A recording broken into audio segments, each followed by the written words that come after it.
Wala na ba talaga? Tonyo naman eh.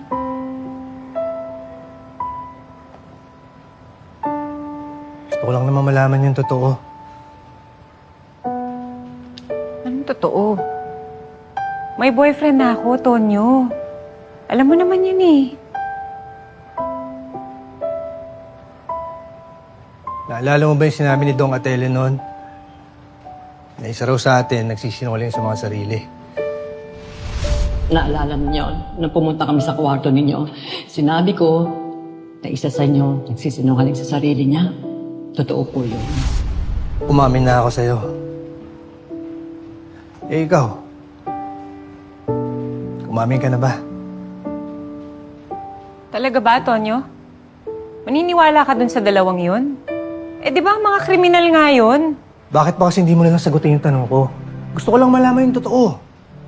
May pag-asa pa ba ako sa'yo kahit katiting? Nakainom ka ba? Hindi. May boyfriend na ako. Kaya wala ka ng pag-asa, okay? Pwede ba?